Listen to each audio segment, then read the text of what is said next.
There is something I have noticed every single year. NEET का result आता है, कुछ बच्चों का सिलेक्शन हो जाता है और कुछ बच्चों का सिलेक्शन नहीं होता। And the moment they decide to take a drop, they make the same mistakes once again. They enroll into a new coaching institute, they buy new books, they join a new test series, they make a brand new timetable, and they start watching the lectures. And there is one thing that they don't do. They don't stop and actually ask, last year क्या गलती हुई थी? And honestly, this is one of the mistakes that students take another job, study for an entire year, and end up around the same score the next year.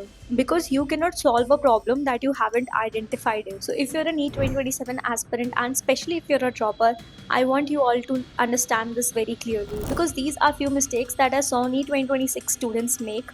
And the scary part is most of the NEET 2027 aspirants are going to repeat these same mistakes once again this entire year. So in this video, I'm going to tell you all about few mistakes that you do not have to repeat this entire year so that you get selected next year. So without any further delay, let's get started into the video. Mistake number 1, starting your year without analyzing what went wrong the previous year. Now honestly, this is something that I want each and every dropper to understand this very clearly, that you don't start your drop year by studying. You start your drop year by analyzing what went wrong last year. क्योंकि जब तक तुम ये analyse नहीं करोगे कि last year किन गलतियों की वजह से तुम्हारा सिलेक्शन हुआ, you will be repeating the same mistakes, और उनकी वजह से फिर से तुम्हारा इस साल सिलेक्शन नहीं होगा।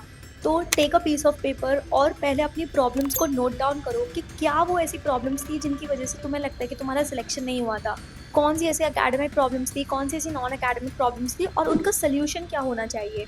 क्योंकि when you identify your problem ना, half of the work is done. When you execute on the solutions, another half of the work is done. और तुम देखोगे जब तुम ये लिस्ट बनाओगे और जब इन पर काम करोगे ना, इन सोल्यूशंस पर, तब तुम देखोगे कि तुम्हारी प्रिपरेशन काफ़ी अच्छे लेवल पर हो गई है। Now coming to academic problems, क्या हो सकती हैं? अकेडमिक प्रॉब्लम्स हो सकती है कि कौन से ऐसे चैप्टर्स थे जिनको तुमने अच्छे से नहीं पढ़ा था, कौन से लेक्चर्स तुमने अच्छे से समझे नहीं थे, कौन से कॉन्सेप्ट्स तुम्हें क्लियर नहीं हुए थे, कौन से चैप्टर्स के तुमने क्वेश्चन प्रैक्टिस नहीं करे थे, कौन से चैप्टर्स तुम्हें नहीं समझ आते हैं, रिविजन तुम्हारा शेड्यूल नहीं हो पाया था अच्छे से, या तुमने लास्ट के एक महीने में पैनिक कर दिया था, तुमने कितने टेस्ट पेपर्स लगाए, कितने नहीं लगाए। ये सारी अकेडमिक प्रॉब्लम्स में आती है। और नॉन अकेडमिक प्रॉब्लम्स तुम्हारी इनडायरेक्टली प्रिपरेशन को हैम्पर करती है, जैसे कि फ़ोन एडिक्शन, स्लीप साइकिल तुम्हारी फिक्स नहीं हो पा रही है, शेड्यूल फिक्स नहीं हो पा रहा है, तुम्हारे फ्रेंड्स ऐसे हैं जो कि तुम्हारे बहुत ज़्यादा तुम्हें डिस्ट्रैक्ट करते हैं। तो इट कुड बी एनीथिंग, ठीक है। और इन दोनों प्रॉब्लम्स को एड्रेस करना इज़ वेरी इंपॉर्टेंट। एक पेज पर, right side of the page पर तुम्हें अपने सारे प्रॉब्लम्स लिखने हैं, और left side of the page पर तुम्हें इसके सोल्यूशंस लिखने हैं। जब तुम ये लिस्ट बना लोगे, उसके बाद तुम्हें इन सोल्यूशंस पर एक्ट करना है, इनको एग्जीक्यूट करना है अपनी डे टू डे लाइफ में, जिससे कि ये सारी प्रॉब्लम्स तुम्हारी इस साल की प्रिपरेशन में ना आए, so that you are able to score up to your potential. Mistake 2, watching all the lectures once again. And honestly I think that this is one of the problem जो कि हर बच्चा करता है। उनको लगता है कि since you are a dropper और सिंस तुम्हारा पिछली साल सिलेक्शन नहीं हुआ था, तो तुम्हें अब अपनी फ्रेश स्टार्ट करनी चाहिए, ठीक है। बट यू फॉरगेट कि यार, जो चीज़ें तुमने पहले से समझ रखी है, जो चीज़ों के कॉन्सेप्ट्स तुम्हारे ऑलरेडी क्लियर हो चुके हैं, उन चीज़ों को तुम्हें बस एक बार रिकॉल करने की ज़रूरत है, एक बार नोट्स को गो थ्रू करके क्वेश्चन प्रैक्टिस करने की ज़रूरत है, ना कि सारे के सारे लेक्चर्स फिर से देखने की ज़रूरत है। क्योंकि most of the NEET aspirants अपना सारा साल, पूरा एक साल सिर्फ लेक्चर्स देखने में निकाल देते हैं, तो जब तक उन्हें रियलाइज होता है पूरा एक साल निकल चुका होता है। तो इंस्टेड ऑफ सारे लेक्चर्स तुम्हें फिर से देखने चाहिए, तुम्हें अपने सिलेबस को ना 2 पार्ट्स में कैटेगराइज करना चाहिए। जिन चैप्टर्स के तुम्हारे कॉन्सेप्ट्स वीक हैं, जो चैप्टर्स तुम्हें फिर से देखने हैं लेक्चर्स जिनके, उनको एक पार्ट में कैटेगराइज करो, और सेकेंड पार्ट में उन चैप्टर्स को लाओ, लिखो जो चैप्टर्स तुमने पहले एक बार समझ रखे हैं, बस तुम्हें उनके नोट्स को गो थ्रू करना है और उसके कॉन्सेप्ट्स को रिकॉल करने की ज़रूरत है, ठीक है।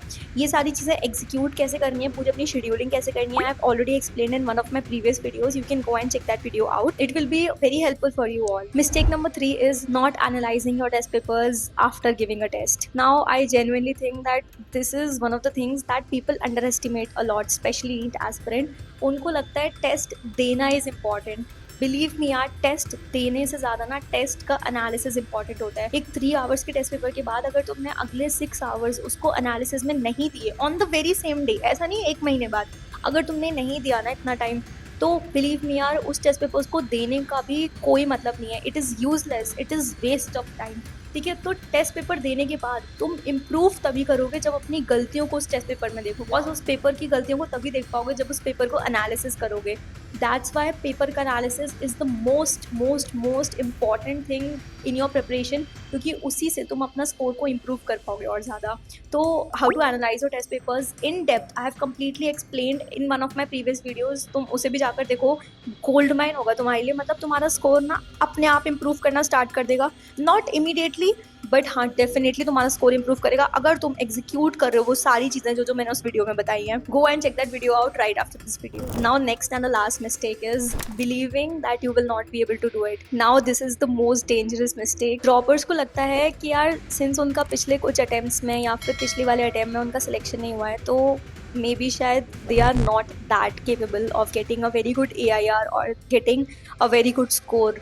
But it is all in your head. जिस दिन तुमने डिसाइड कर लिया ना कि तुम किसी से कम नहीं हो, तुम उस दिन से एकदम अनस्टॉपेबल हो जाओगे. क्योंकि यार अपने माइंड्स में जीतना is the first and the most basic step before you make it a reality. जितने टॉपर्स को तुम देखते हो ना, इनफैक्ट जितने ड्रॉपर्स जो कि टॉपर्स बनते हैं ना, तुम उनको देखते हो, वो अपने माइंड्स में पहले जीत चुके होते हैं, उसके बाद they make it a reality. तो अपने माइंड्स में अपने आप को ये चीज़ को फीड कराना बंद कर दो कि यार तुम एक ड्रॉपर हो इसलिए तुम नहीं कर पाओगे, तुम एक ड्रॉपर हो इसलिए तुम ये कर पाओगे. ठीक है, क्योंकि ड्रॉपर्स के पास यार ऐसी स्ट्रेंथ्स होती हैं क्योंकि आई डोंट थिंक किसी के पास होती, क्योंकि they have gone through the same syllabus again and again. कितना भी बोरिंग हो, बच्चे फिर पढ़ते हैं और उनके पास ना एक परसिवियरेंस वाली बहुत अच्छी स्ट्रेंथ होती है. उनके पास पेशेंस होता है. उनके पास ऐसी स्ट्रेंथ होती है ना जो कि आई डोंट थिंक किसी और के पास होती है. तो that's why don't ever think कि since you are a dropper तुम नहीं कर पाओगे. ये चीज़ों को ना अपने ब्रेन में फीड करना ही बंद कर दो, क्योंकि जब तुम एक राइट चीज़ फीड करोगे ना अपने ब्रेन में तो तुम्हारे वैसे ही थॉट्स आएंगे और वैसे ही तुम्हारे एक्शंस होंगे. अपने ब्रेन को बार बार ये फीड करो कि you are very powerful and you are worthy of selection. जब तुम अपने आप को ये फीड करोगे ना तभी जाके ऐसे ही तुम्हारे थॉट्स होंगे और ऐसे ही तुम्हारे एक्शंस होंगे. Start believing in your self और ऑल्सो स्टार्ट एग्जीक्यूशन अलॉट. ठीक है, बहुत लोग ना perfect day, perfect time table, perfect schedule, perfect mood, perfect concept, perfect revision या फिर परफेक्ट कॉन्सेप्ट अंडरस्टैंडिंग का वेट करते रह जाते हैं कि जब ये सब चीज़ें परफेक्ट होंगी ना तब हम टेस्ट पेपर देना स्टार्ट करेंगे, जब ये सब चीज़ें परफेक्ट होंगी तब हम क्वेश्चन प्रैक्टिस स्टार्ट करेंगे. माय डियर फ्रेंड, पहले स्टार्ट करो, ये सब चीज़ें परफेक्ट हो जाएंगी. क्योंकि जो इंसान उस दिन परफेक्ट होगा ना, ही इज़ एक्चुअली, कितना भी मैसी तुम उसका दिन हो, कितना भी मैसी उसका शेड्यूल हो, he is practising a lot. वो इतने सारे क्वेश्चन प्रैक्टिस कर रहा है, वो इतना ज़्यादा एग्जीक्यूट कर रहा है कि he is getting prepared for the main day exam. You do not actually get prepared and give a mock test paper.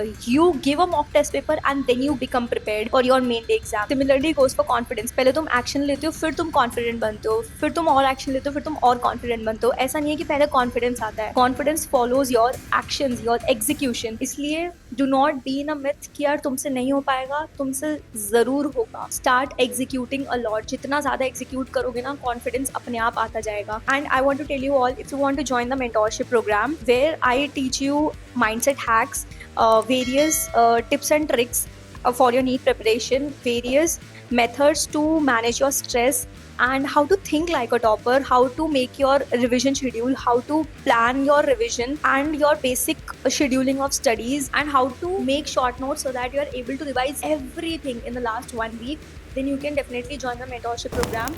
To join the mentorship program, you can message me directly on the WhatsApp number that is given in the pinned comment and also in the description box. And if you like this video, do not forget to hit that subscribe button because it makes up for all the effort that I put into making such videos. And also do not forget to hit that like button.